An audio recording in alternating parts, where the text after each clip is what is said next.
The electromechanical maintenance cell is a product that we use in order to test the skills that technicians learned in their education, and in this product they can show that they can implement their skills in a small simulated factory. This small simulated factory is built from industrial components only and reflects all the main technologies that you will find in most of the industries around the world. We have here a basic frame which needs to be constructed in a way so that it can later allow the installation of the different boxes and enclosures that are required to hold the instrumentation and to pass the wires and to control different areas and circuits separately.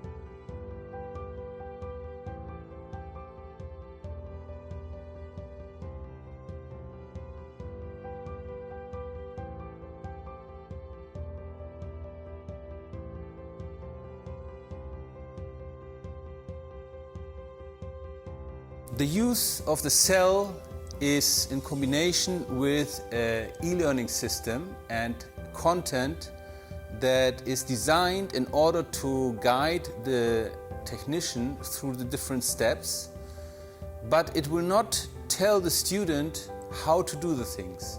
He will just get work orders that will define the specific tasks that he has to execute. He will get documentation as he would get in the industry. He has to study them and prepare the required tools and parts and then execute the work. When he has done the work, he has to show it to his supervisor and get approval. The supervisor, of course, will check, and in case that a part of the work is not according to the industrial standards in that country, he will correct it and ask the technician to correct the work, and then when it's okay, he will sign off and the work is completed. Also in the industry, even though we have plans and we have work orders, sometimes not everything is given in advance to the student or to the technician.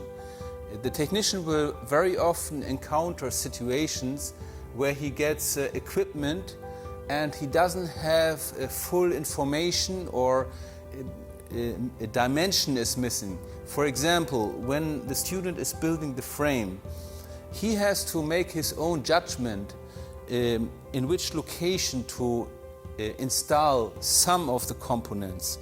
For example, these two frames profiles down here, their purpose is to hold these boxes.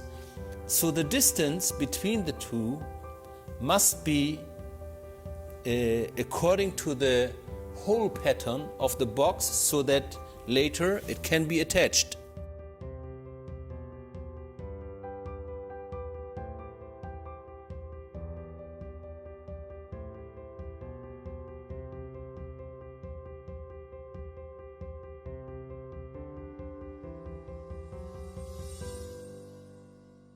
Like in the industry, the technician not always has all the information in his work order in order to complete the work. So he must be able to identify what is missing and recover the information by himself. One example is when he builds the frame for a certain structure that later has to be established, he has to consider, when he doesn't have dimensions for the position of the profiles, he has to see the whole pattern of whatever he needs to attach to the profiles, and according to that he will determine the distance between the two profiles. The overall position of these two profiles he can determine by the function of these boxes. In this case, these boxes are supposed to allow to pull wires and make connections between wires in the lower area. So he will not put them too close to the floor, so then it will be difficult to do works underneath here, do conduit works. He will put them in a comfortable height, and also he will consider that later in the upper area there will be enclosures that will hold instrumentation. So the instrumentation normally always has to be in a height that is comfortable for the technicians that will later service this or operate this unit to reach. So it should be somewhere between here or here. Okay, there's a certain tolerance, and it's the task of the technician, if the dimension is not given, to determine by himself and consider the overall design of the section of the factory that he has to maintain and support. When it comes to the instrumentation of enclosures,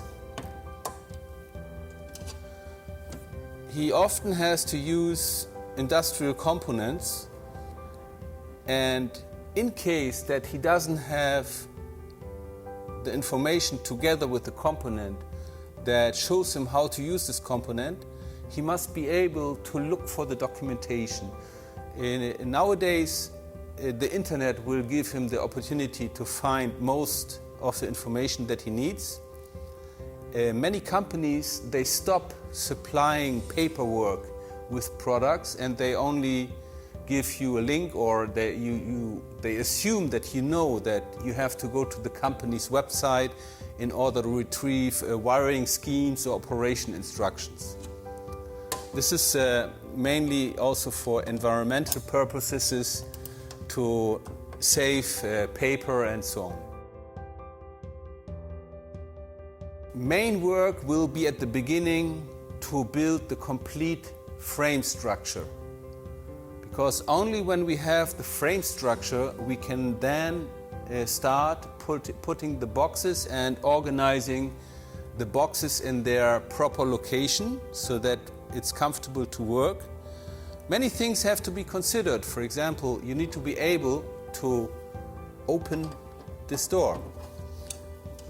If it is more close to this box than we see right now here, it will be difficult. And then later we will have problems to work inside this box. The same goes for all other boxes that have a door and need to be opened for servicing. Some of the profile structures are critical, and we may have to install additional components before. For example, we have here a conveyor support. These profiles hold a belt conveyor, and the belt conveyor must be driven with a motor and a chain drive. In this case, in this assembly, the chain does not have adjustment, a tension control. Therefore, we must create the tension, the correct tension for the chain by the height of the profile. And this means that before we continue putting the rest of the profiles in this frame, we have to put the conveyor, we have to install the motor and the chain drive and cut the chain to the correct length, and then do the fine-tuning by installing the profile in a height so that the chain is not too tense and not too loose. And then we can continue with the rest of the frame. Once we have also installed all of the boxes, enclosures and other components, the next step will be to create the conduit work so that we can later pass the wiring. In order to determine where exactly to pass the conduit works and what kind of a conduit to use between two different locations, the technician has to study the electrical diagram and also determine the use. Here, for example, we have a connection where instrumentation enclosure is connected to a pull box. We don't have any problem to align them directly, so we can use a rigid pipe, which is a pretty cheap type of conduit, and therefore we will use the adequate connectors and make the knockout work.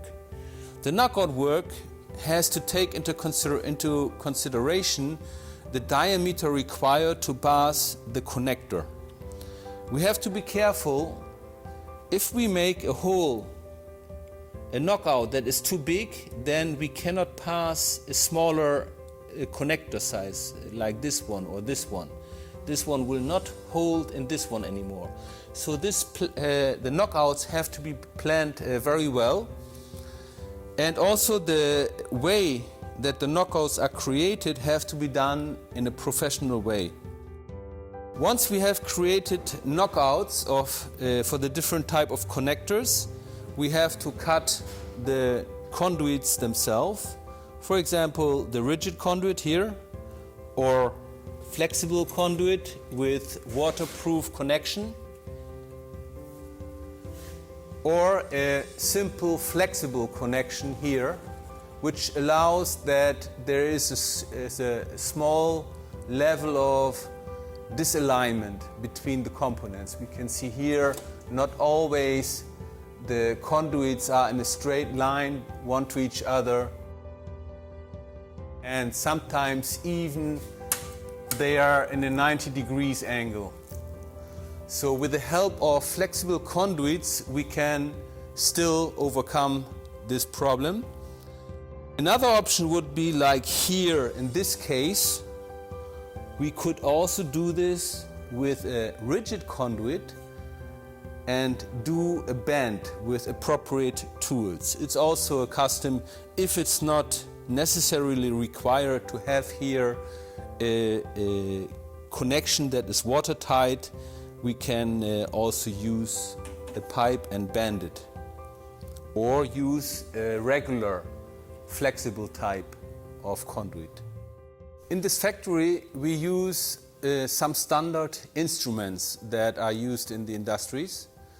For example, we have here an enclosure that holds pneumatic controls with pressure indicators, lights that will signal the condition of a valve, and of course inside the enclosure the valve control itself, pressure control, and we can see all the wiring. And this is something that the technician has to assemble. The box is one of the things that he has to assemble, and he has to do the tubing and connect all the pneumatic elements to the actuator that he has to operate with the pneumatic control.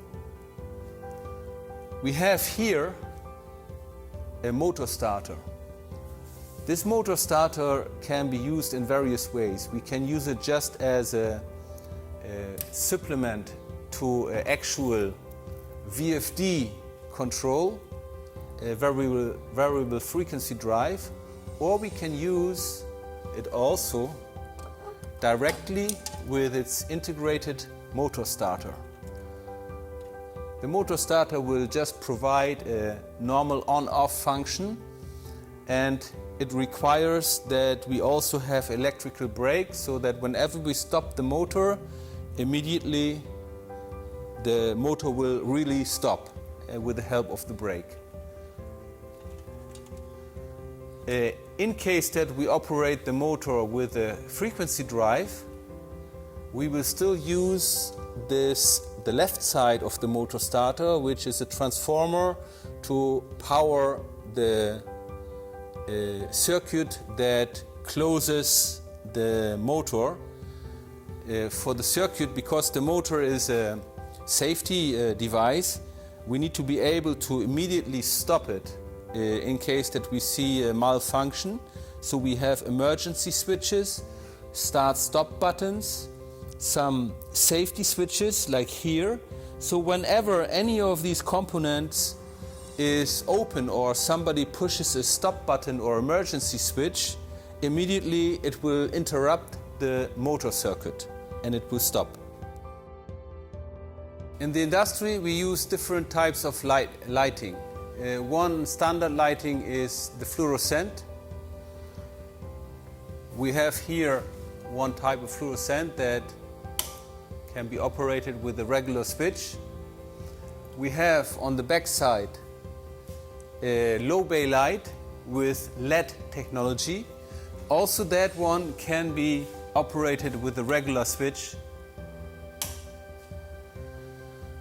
We have on the back side installed a regular receptacle for monophase voltage to connect any device like a vacuum cleaner or a drilling machine. We have here light control. One is a lamp for hazardous locations. Another one is a floodlight. You can see it's operated by a contactor. Okay, we can see here. Okay, the contactor closes and the light will activate. These types of lights take a few seconds until they really start to operate. They are normally also not turned on and turned off in high frequency. They are staying in the condition for longer periods of time. We have in this enclosure another contactor for the hazardous light. We can latch and unlatch. Now it's latched, unlatched.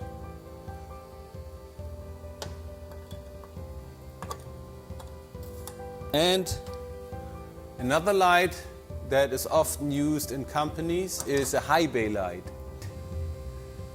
Although it's here in a low position, in the normal company or industry, it will be in a high ceiling position, and due to the shape of its reflector, it will be able to give light to a large area.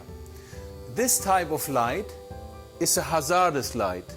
It is protected against the environment, so if there is something in the air that can explode or something, this light will not initiate anything there. It is protected by housing that is grounded and no spark can get outside. This light is a spotlight. It's used to focus light on a specific area and used in locations where it's important. The general area is dark, but we need light for this specific area. Here is a low bay light, which is normally used when humans work on a table.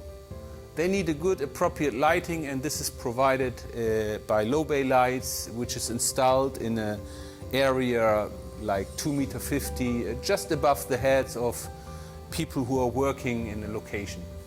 And of course we have here emergency light. The emergency light, the purpose is that it goes on if the electricity goes off. I will turn it to on position. I will go now and turn off the electricity, the complete electricity, and this light should go on. Okay?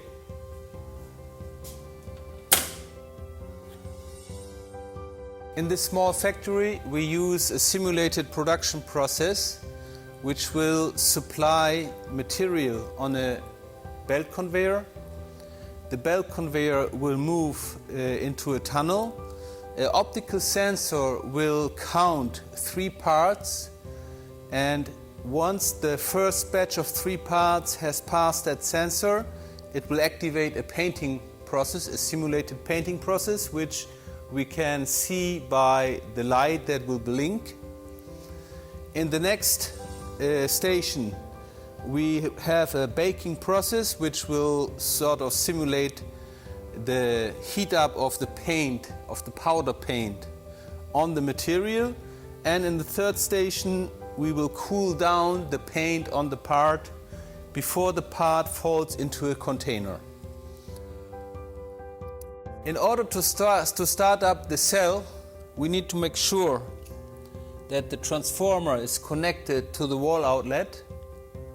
The transformer is needed because the cell operates with a 3-phase voltage of 220 volt, and the local supply of 3-phase voltage is 380 volt. So we use the transformer and connect the cell to the transformer. Now normally this main switch is always secured with a lock which only the instructor can open to prevent unintended activation of the electricity to the system. If I want to activate it, I need to have the key and open it. And now I can open the switch and turn it on. Then we have the breaker panel, the main breaker panel. This is the main breaker. Now the breaker supplies voltage to this area below, and we can turn on the X-former breaker, the LC1 breaker, which supplies 220 volt to some of the lighting. The X-former provides 220 volt to the transformer, which then converts it into 120 volt single phase. And we have a 3-phase breaker here, which is needed for the motor. Now we can close here. The transformer already receives voltage, and we can operate some of the circuits. We can supply voltage to the fault insertion, voltage to the PLC. We can see here already it's working. We can supply voltage to the DC drive, because also this one is operated by single phase voltage. VFD will not work because we need the 3-phase. In order to activate the 3-phase, we use this box. Now we have 3-phase voltage here. We can turn it on, and also this one. Now all the switches are on, so the whole system is operationable. We can check it. We can turn on the fluorescent light. Okay. We can turn on the low bay light. We can turn on the floodlight. Okay, it takes some time. You can see the lamp over there. And we can turn on the high bay light. Okay, now if I want to start the production process, I need to make sure to fill the feeder. I will do that, just a moment.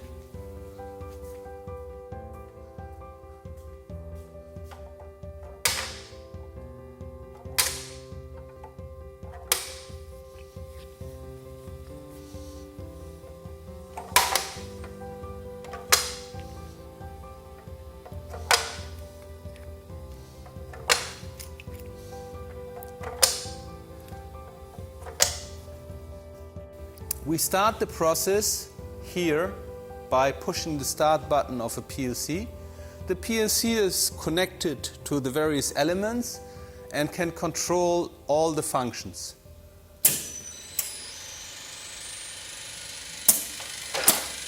You see now the parts are being pushed onto the part.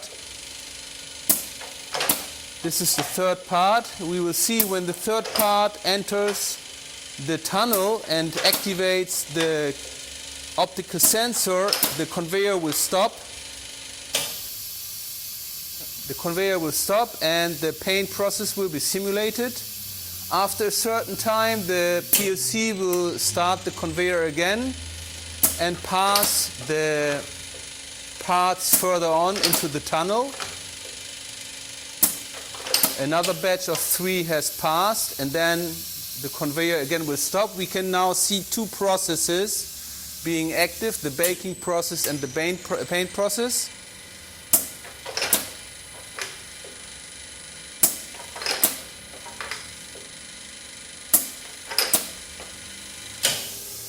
Now if I want to stop the process, I press here stop.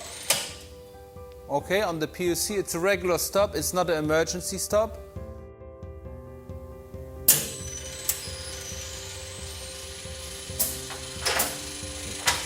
We run a production right now and we want to show what happens if for some reason someone is pressing the emergency switch.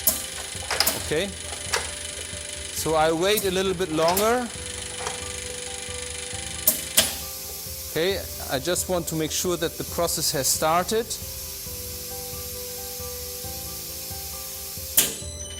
Okay, and now before the third part passes through the tunnel, I press emergency and immediately everything stops. But not the light, only the process that is controlled by the PLC.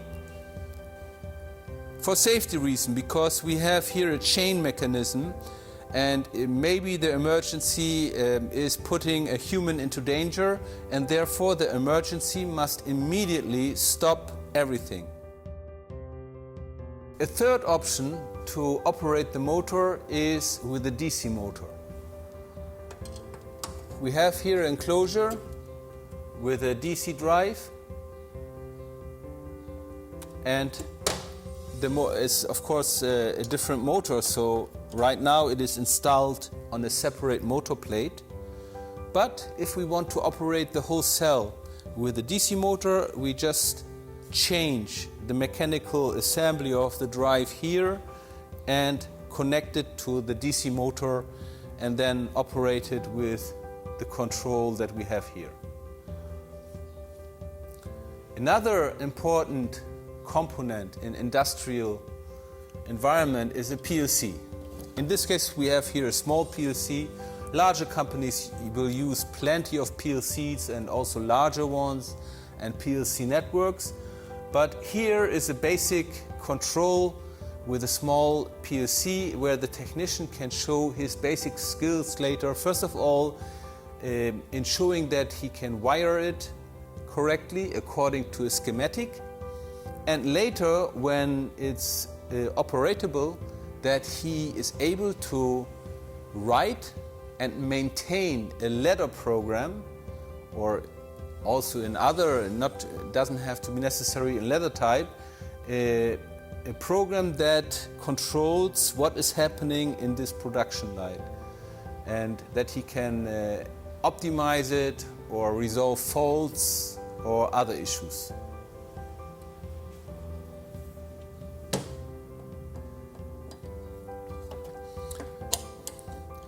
Although this is a small factory which is very close to what you will see in the industry, it is still used for technicians before they go into the industry.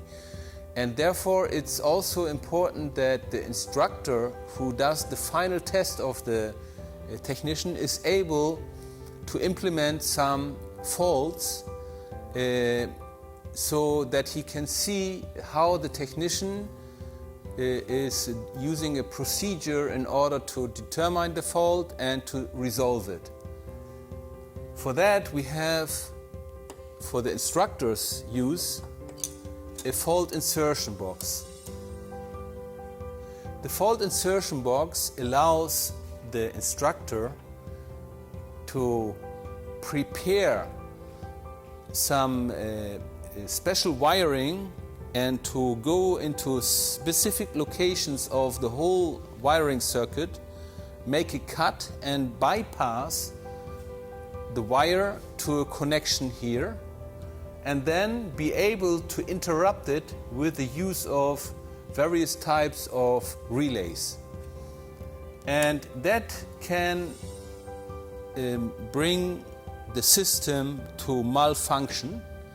And the student doesn't know, because he's not here in the time when the operator does these changes.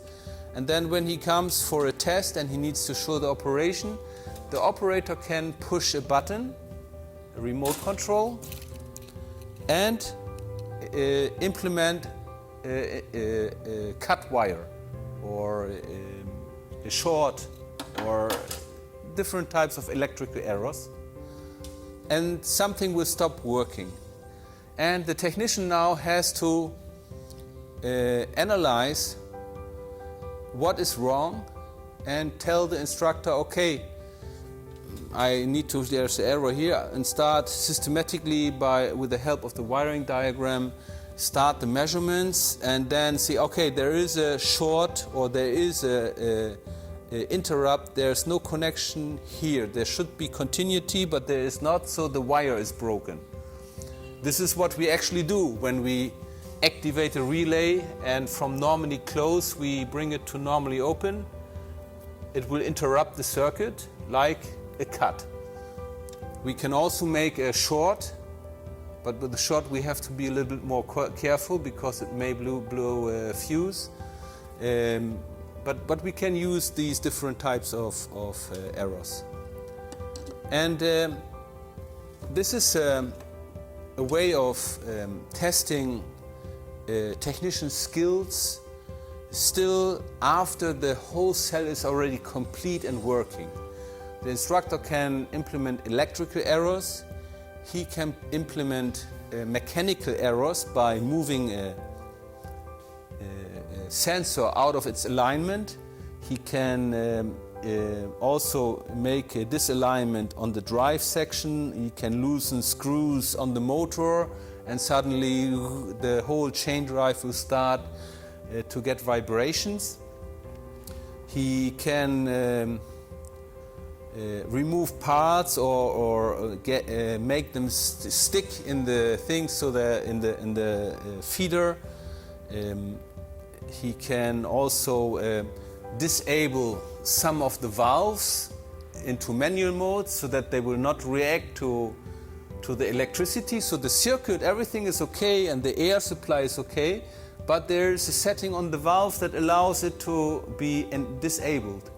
And also this technician must be able to find and to resolve. Okay, with a remote control, without that I have to open here, I should be able to insert some faults now. I want to try number 1.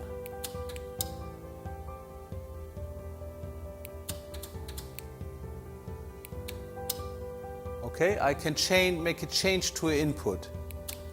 Okay, this signal is being turned off because I interrupted the cable. The normal condition should be like this. And with number 2 I can also do some change. I cut down the power to all the outputs. Okay, so none of the outputs will work. And the student has to find out what is the problem. Okay, now it's back to normal. Okay, so this is the principle of the fault insertion. I can wire up to 4 simultaneous faults. Inside the box I can prepare up to 15, but actually wiring to the remote control I can do only 4. The shutdown, after I have turned off the lights, I will shut down fault insertion, I will shut down the PC, shut down the DC drive, the frequency drive, the 3-phase motor starter, the supply of the 3-phase voltage to the rest of the system, and the breakers of the individual circuits. I will leave the main breaker on because it's a little bit difficult to turn it on. And the main brake, I will turn it off, the main breaker, and I will secure it with a lock. Of course, I should actually put a tag. Let's do and put a tag here where it should be written where the key can be found.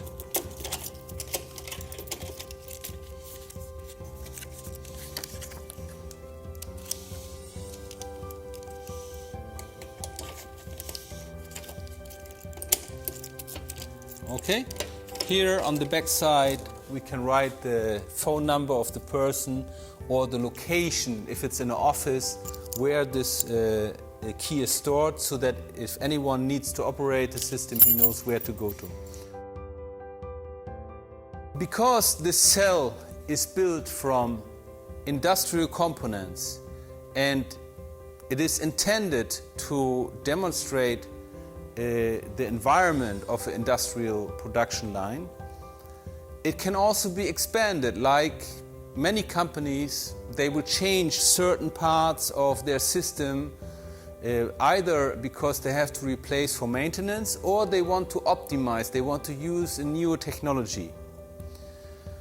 So here we could, for example, implement additional sensors that will sense the air pressure and send a warning to the technician if the air pressure exceeds a lower or upper value.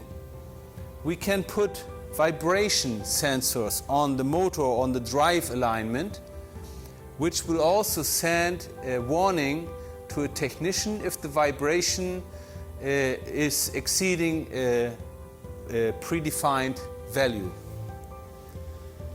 We would be able also to change the PLC to a different type. Like here we have now here a small compact PLC. We could exchange this small compact PLC by a different manufacturer. It must of course fit into the size. It must have the minimum inputs and outputs that are required to operate the system. But for example, we know that a Siemens S7 1200 can do this job and it will fit inside, or a Micrologix PLC will also fit in here and has the adequate amount of inputs and outputs. Depending on the type of PLC that we use, we can implement even additional features. For example, if we put here a S7 1200 PLC, which has always a Profinet port, we can also implement somewhere else in the system a HMI panel, which is connected to this PLC.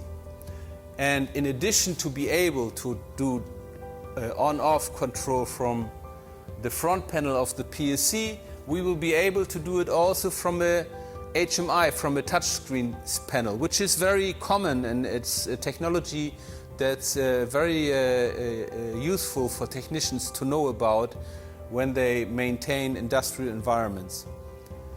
And since we have Profinet, we can also decide, instead of wiring the inputs and outputs directly in here into the PLC, we can do distributed I/O by pulling Profinet cables to a location. For example, here in this tunnel we have several components, actuators that we want to activate, and we can put a Profinet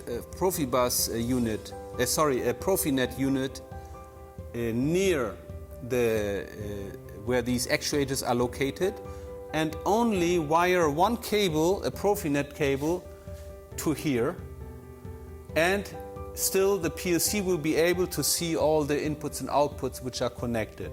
We can do the same from here to another location, for example over there. So we can remove all the high amount of wires here and replace them by a single Profinet cable and work with distributed I/O. One of the important skills that a technician needs to show here, that he will make appropriate use of safety equipment during his work. That means whenever it's needed and he works in environments where part of the construction is above his head, he must wear a helmet to protect himself. Here, for example, we have equipment above his head, and if he works in a team, somebody might work on a ladder with tools, and if a tool slips out of the hand, the one that is working below will be in danger, and the helm will protect him. The safety goggles are also important, especially when an electrician is cutting wires or cable ties or drilling. So we must protect our eyes during such work. When we work on the floor, we must put kneecaps in order to protect our knees. During electrical work, the technician must adhere to the Lockout, Takeout procedures. That means he must put a lock on the circuit that he's working on to prevent anyone but himself from activating this circuit. The key must be with him, only with him. But he must also put the information here. Somebody could come and for some reason say, oh no, I must have this activity now, and cut the lock and put on the circuit, not realizing that maybe in a further part away somebody is working on the circuit that is being controlled by here. So here the technician will put a note so that in case somebody has an urgent issue, can call him and ask him to stop his work because it is needed to turn on the circuit. And then the technician will come and the technician will open up the lock. So here he can put all this information.